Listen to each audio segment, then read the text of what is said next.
Le Kenya, qui est un carrefour économique et politique de l'Afrique de l'Est, a accueilli la 5e réunion de coordination semestrielle entre l'Union africaine, les communautés économiques régionales et les mécanismes régionaux. Cet événement crucial a réuni plusieurs chefs d'État, des délégués de haut niveau représentant différentes institutions africaines pour discuter des défis et des opportunités en matière de développement, de sécurité et d'intégration régionale sur le continent.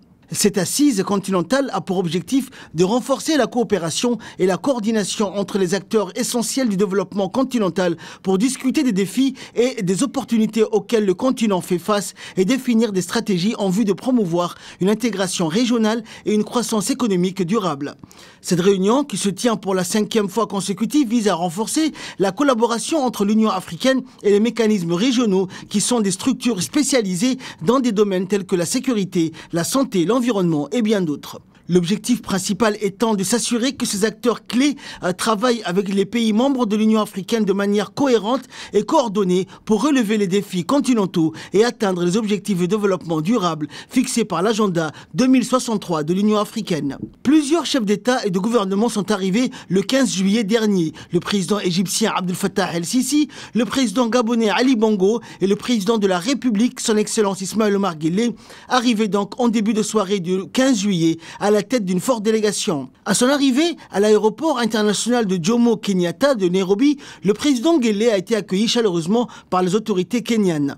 Le chef de l'État a été accompagné d'une importante délégation comprenant notamment le ministre des Affaires étrangères et de la coopération internationale, Mahmoud Ali Youssouf, l'ambassadeur de la République de Djibouti auprès de la République du Kenya, Yassine El-Mebouh, et l'ambassadeur de la République de Djibouti auprès de la République fédérale démocratique d'Éthiopie et représentant permanent de notre pays auprès de l'Union africaine, Abdi Mahmoud Haïbé. À noter également la présence au sein de la délégation accompagnant le chef de l'État dans le cadre de ses déplacements à Nairobi au Kenya, le président de l'autorité des ports et des zones franches de Djibouti, Aboubakar Omar Hadi.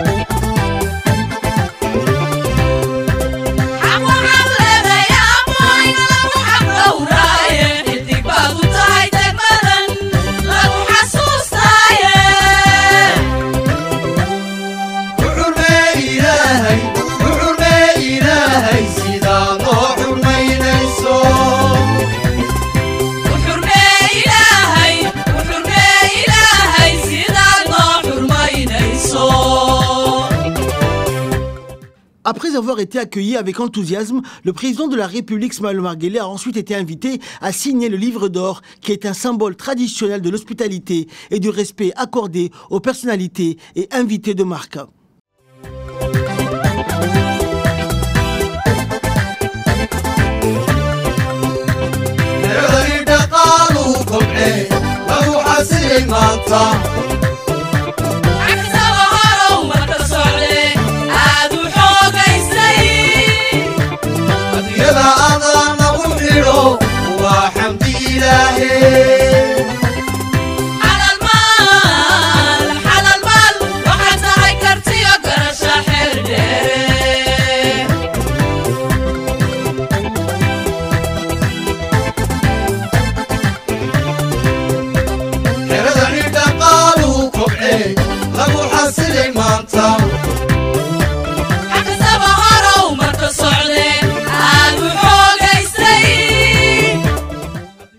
Cette réunion de coordination semestrielle revêt une importance particulière pour faire un inventaire général des défis régionaux et mondiaux sans précédent, les changements climatiques, les défis économiques nécessitant une action collective et une coordination accrue entre les pays africains. Le sommet s'est ouvert officiellement le 16 juillet à Nairobi, en présence des chefs d'État et de gouvernement pour évaluer et d'échanger les expériences et les expertises à l'échelle régionale et continentale. À l'ouverture du sommet, l'hymne national du Kenya et de l'Union africaine ont retenti au siège régional des Nations Unies à Nairobi.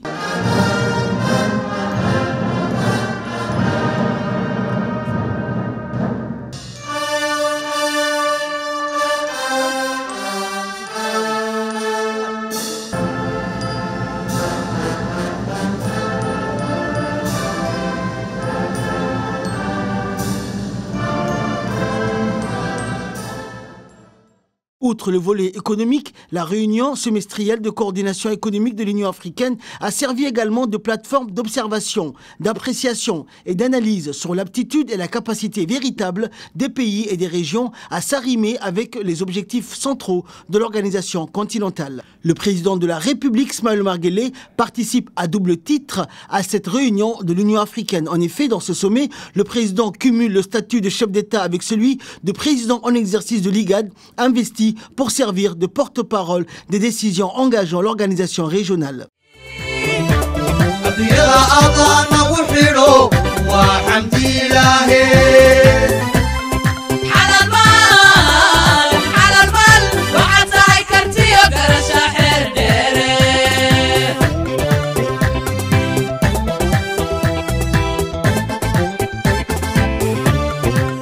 Tour à tour, les responsables se sont succédés à la tribune pour prononcer un discours. Le président kényan William Ruto, en tant qu'hôte du sommet, a prononcé en premier un discours pour affirmer l'importance d'évaluer les progrès accomplis dans la mise en œuvre des initiatives régionales et continentales, en mettant l'accent sur les domaines clés tels que l'intégration économique, la sécurité, la gouvernance et le développement durable.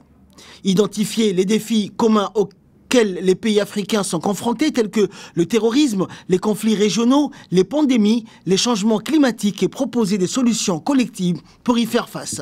Explorer de nouvelles opportunités, c'est l'occasion d'explorer de nouvelles opportunités de coopération et de partenariat entre les différentes institutions ainsi qu'avec des partenaires internationaux pour renforcer la résilience et la croissance économique du continent, a-t-il indiqué. Le président de l'Union des Comores, président en exercice de l'Union africaine, Azali Assoumani, a pour sa part indiqué que l'Afrique est en pleine mutation technologique en proie à des conflits sanglants. Il a exprimé sa solidarité avec les pays frères au Soudan qui traversent aujourd'hui ces situations de crise et renouvelé en même temps l'appel à faire taire les armes par un dialogue franc et sincère entre les différents protagonistes. Dans une intervention faite à la tribune de cet événement, le président Guelleh a procédé à l'inventaire général des mesures prises par l'IGAD en vue de souscrire aux objectifs stratégiques de paix, de stabilité et d'intégration économique définis par l'Union africaine. Le chef de l'État djiboutien a dédié le premier volet de son intervention à la mobilisation dont fait preuve l'IGAD pour inscrire durablement sa région dans la paix et la stabilité. En tant que président de l'IGAD, en collaboration avec toutes les parties prenantes, continuera à soutenir et à suivre le processus de mise en œuvre afin de garantir la réalisation d'une paix, d'une stabilité et d'un développement durable des pays membres de l'IGAD, a-t-il indiqué. Bismillahirrahmanirrahim. Excellency, my brother Azali Assoumani, President of Comoro, Chairperson of the African Union, Excellencies, Heads of States and Government, Your Excellency Moussa Faki Mohammed, President of the African Union Commission, Excellency Mahamadou Issoufou, former President of Niger, Excellencies Madame Amina Mohammed, Deputy Secretary General of the United Nations, CEOs of regional economic communities, regional mechanism. Tout d'abord, permettez-moi de remercier le président de la République du Kenya, son Excellence William Ruto, ainsi que le peuple kenyan pour l'accueil chaleureux qui nous a été réservé depuis notre arrivée dans cette magnifique ville de Nairobi. En premier lieu, je tiens à vous remercier de me donner l'occasion de vous rendre compte, en tant que président de l'IGAD, de l'état de l'intégration régionale de notre région. La régularité de notre présent forum nous offre en effet une plateforme engagée, notre continent, dans une réflexion sur la nécessité d'assurer l'efficacité, l'exécution de nos programmes continentaux. De notre présence ici aujourd'hui témoigne de notre engagement solide à atteindre les objectifs que nous sommes fixés. Le rapport complet et qui nous est présenté aujourd'hui nous apporte des précieuses informations sur nos progrès et nos défis dans la promotion de l'intégration régionale. Selon les données et les statistiques présentées dans ce rapport, le niveau global de l'intégration régionale au sein de l'IGAD s'établit à 44% sur les 5 dimensions de l'intégration régionale. Excellence, l'expérience Djibouti-Éthiopie mérite d'être soulignée. En effet, ce partenariat économique et stratégique indéfectible couvre de nombreux domaines et secteurs et a ouvert la voie à une intégration régionale réussie. Les méga-projets tels que l'interconnexion hydroélectrique, l'interconnexion par fibre optique et la ligne de chemin de fer électrifiée à écartement standard sont autant d'exemples de réalisations exceptionnelles de notre processus d'intégration que nous avons financé, construit et exploité ensemble. Ces avancées louables, permettent de le dire, vont dans la bonne direction pour la réalisation de notre objectif de transformation économique et régionale. Cependant, il reste encore beaucoup de travail à accomplir pour augmenter les niveaux d'intégration productifs dans notre région. Je suis heureux de constater que l'Ouganda est en tête de la région de l'IGAD en termes de production intégrée et de commerce intégré avec la plus grande part d'exposition et d'exportation des biens intermédiaires de la meilleure part du commerce inter-État dans la région. Cela illustre le potentiel et les réalisations de nos États membres dans la promotion de l'intégration économique. Je suis également heureux de souligner que le Kenya mérite d'être reconnu pour son niveau élevé d'infrastructures intégrées qui joue un rôle crucial en tant que catalyseur pour la connectivité régionale, le développement économique et une autre expérience réussie d'intégration régionale et l'accord d'achat d'électricité entre l'Éthiopie et le Kenya qui garantit une transmission de plus. Je tiens à saluer le système de câbles DAR. En effet, il s'agit là de la première étape d'une expansion prévue de la connectivité en Afrique de l'Est qui reliera Djibouti, la Somalie et le Kenya et qui apportera certainement une capacité et une connectivité accrue à l'ensemble de notre région. Let me, at this stage, mention Djibouti and Somalia remarkable efforts in facilitating the free movement of goods and individuals as evidenced by their perfect score. Permettez-moi à ce stade de mentionner les efforts remarquables de Djibouti et de la Somalie pour faciliter la libre circulation des biens et des personnes, comme en témoigne leur score parfois lors de la dernière évaluation de la COMESA. Leur engagement en faveur de l'amélioration de la mobilité régionale constitue un exemple positif à suivre pour les autres États membres. En ce qui concerne le contenu de l'IGAD, tir du rapport de l'intégration africaine 2023, nous avons constaté des réalisations notables dans divers domaines prioritaires. Ces réalisations comprennent la transformation des capacités pour répondre aux crises alimentaires, l'amélioration de la gestion durable des ressources naturelles et de l'environnement, le renforcement de la résilience aux impacts du changement climatique, la création d'un environnement propice au commerce et à l'intégration régionale, la promotion et l'inclusion sociale de l'autonomisation des populations vulnérables, ainsi que la construction d'une région pacifique, sûre et stable. Malgré les défis posés par le changement climatique, notamment la sécheresse prolongée et les attaques des criquets, l'IGAD a été procréatif dans la lutte contre l'insécurité alimentaire et la promotion d'approches durables de la gestion des ressources naturelles. Nous avons réalisé des progrès significatifs dans le renforcement de la résilience, la mise en œuvre d'interventions stratégiques en matière d'harmonisation des politiques commerciales, soutien à la mise en œuvre de la ZLECAf. De plus, nos efforts visant à renforcer l'inclusion sociale, à autonomiser les populations vulnérables et à favoriser la paix et la sécurité ont donné des résultats promoteurs. Pour surmonter les défis administratifs et garantir une mise en œuvre efficace, j'insiste sur l'importance d'une mobilisation accrue des ressources et du renforcement des capacités. Nous devons renforcer les systèmes cybersécurité et la protection des données, en particulier alors que nous explorons le potentiel de l'intelligence artificielle. Prévoyons et prévenons les catastrophes et établissons des partenariats efficaces avec les parties prenantes et les partenaires au développement qui partagent notre vision de l'intégration régionale.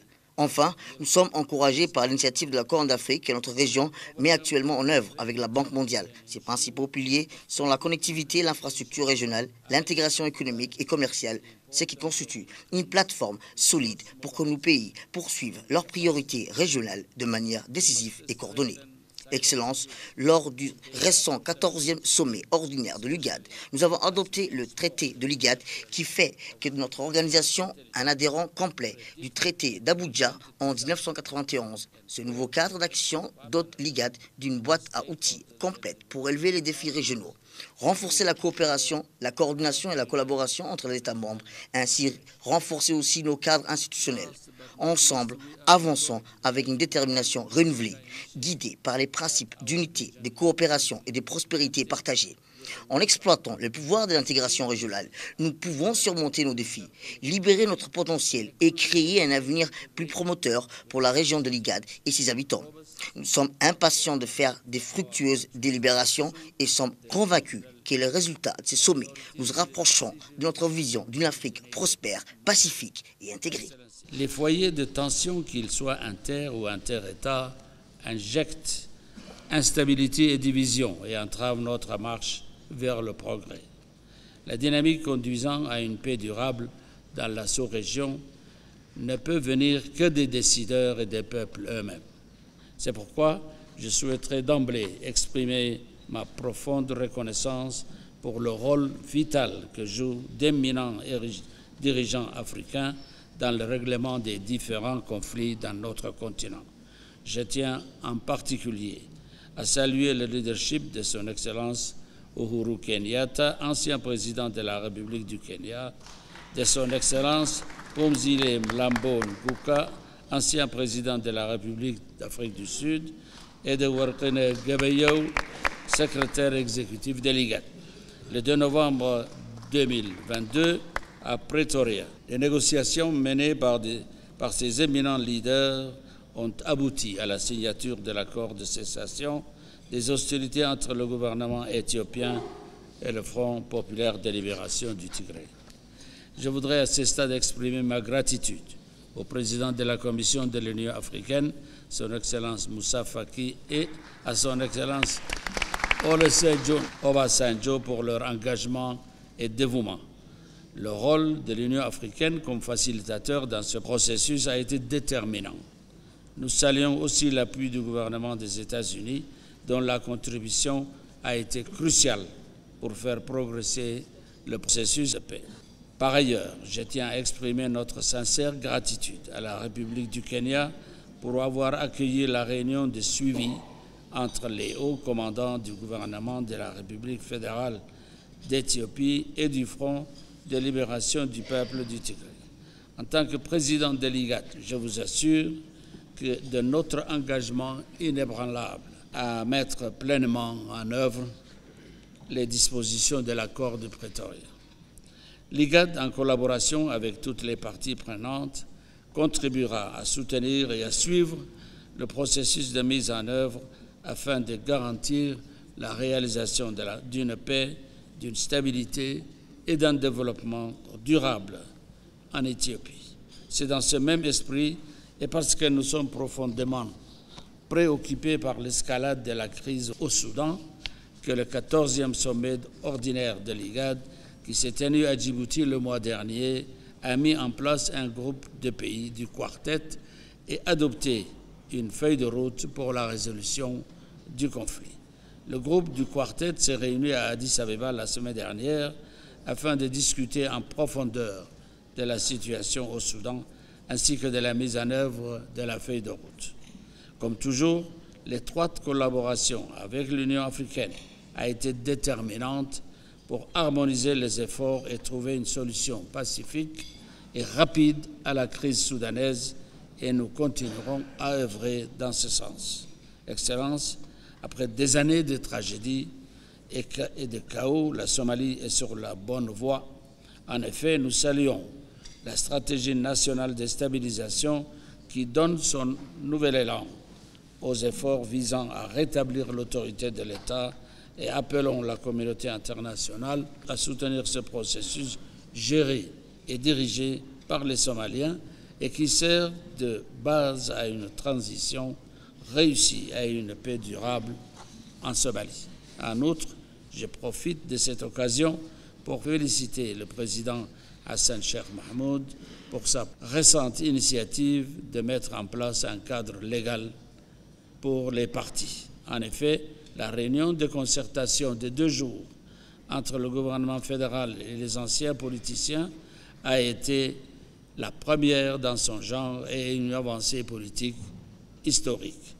Toutes ces avancées ont été rendues possibles grâce à l'effort et à l'engagement collectif des autorités somaliennes, de l'Union africaine à travers le soutien apporté par l'AMISOM et maintenant l'ATMIS, ainsi que par les partenaires internationaux.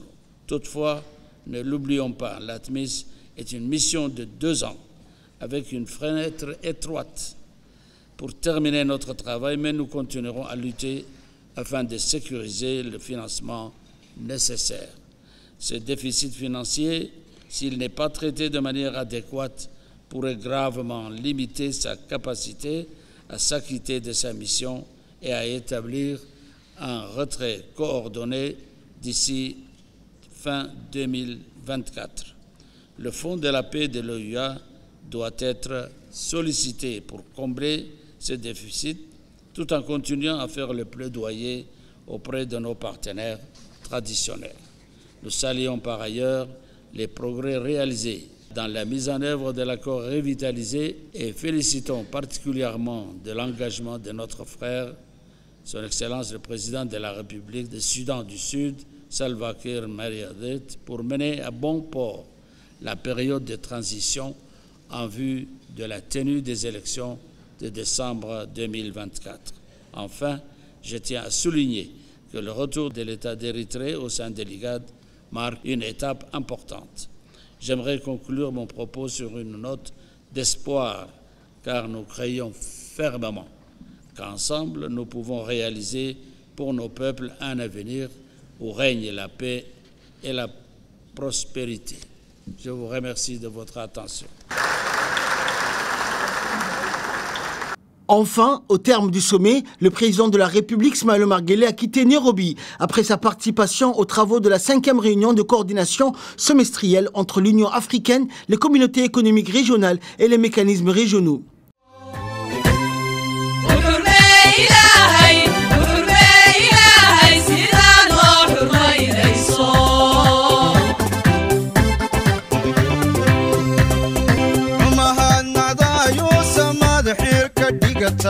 nabadaadu xaadhaa midnimo xiliyo maamuus dhexda waxaad u xidhantahay dadtaad xooji leedahay xumahaad nacdaayuu samaad xeer ka dhigataay nabadaadu xaadhaa midnimo xiliyo maamuus dhexda waxaad u xidhantahay dadtaad xooji leedahay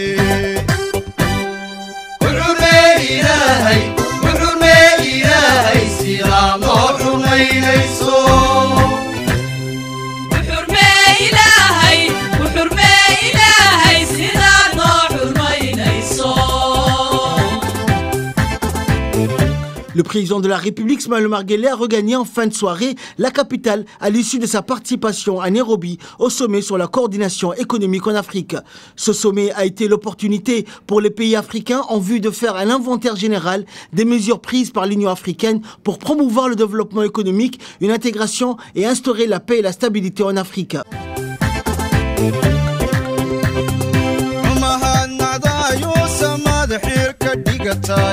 nabadaadu xaadhaa midnimo xiliyo maamuus dhexda waxaad u xidhantahay dadtaad xooji leedahay